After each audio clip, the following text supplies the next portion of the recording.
Hello viewers, আসসালামু আলাইকুম। Welcome to my another blog. আবারও একটি নতুন ব্লগে আপনাদের ওয়েলকাম জানাচ্ছি। কেমন আছেন সবাই? আশা করি সবাই ভালো আছেন। আলহামদুলিল্লাহ, আপনাদের সকলের দোয়ায় আমিও ভালো আছি। আজকে চলে গেলাম এক আত্মীয়ের বাড়িতে বেড়াতে। যেতে যেতে অনেকটা লেট হয়ে গেছে, তাই হুড়োহুড়ি করে নাস্তা দিল। তারপর পরেই আবার লাঞ্চটা করে নিতে হলো, কারণ আমরা অন্য একটি জায়গায় বেড়াতে যাব। তার সাথে সাথে বিকেলের দিকে আবারও আরেকজনের বাসায় নাস্তা করে বের হয়ে গেলাম চট্টগ্রাম গানার্স ট্রেনিং সেন্টারে। খুব সুন্দর একটি জায়গা, যেতে যেতে সূর্যটা ডুবো ডুবো অবস্থা, তাও অনেকটা ঘুরতে পেরেছি। খুব সুন্দর একটি রাস্তা, ঢুকে যাচ্ছি গানার্স ট্রেনিং সেন্টারে। খুব সুন্দর করে চারিদিক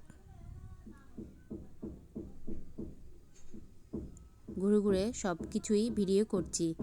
দুপাশেই ছোট ছোট ফুলের গাছ লাগিয়েছে।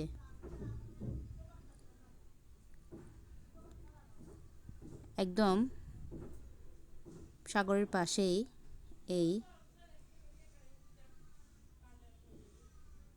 জায়গাটি, দেখতে পাচ্ছেন খুব সুন্দর গাছপালা দুই সাইডেই।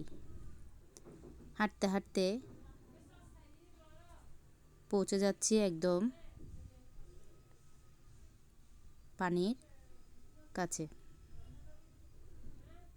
অনেক বড় জায়গা, অনেক মানুষ এখানে এসেছে, আবার অনেকেই চলে যাচ্ছে।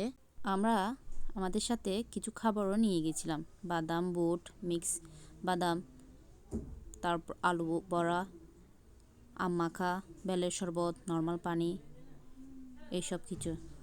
অনেক ঘোরাফেরা করার পর বাসায় ফিরে আসলাম। বাসায় এসে দেখি বাসায় তালের পিঠার আয়োজন করছে, তাই আমি একটু ভিডিও করে নিলাম।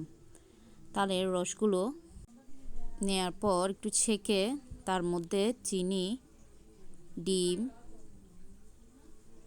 মিক্স করে নিচে আমরা এইভাবে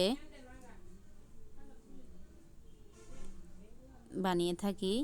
কারা কীভাবে বানান অবশ্যই কমেন্টে জানাবেন। আর তার সাথে চালের গুঁড়াও অ্যাড করে ফেলছে। এভাবে বানাতে হয় এই তালের পিঠাটি। ছোট ছোট সসপ্যানে আর বিভিন্ন ধরনের কৌটাতে তালের পিঠাগুলো বানিয়ে ফেললো, চুলায় দিয়ে দিল। খুব সুন্দর তালের পিঠা হয়ে গেল। ভালো থাকবেন, সুস্থ থাকবেন, আল্লাহ হাফেজ।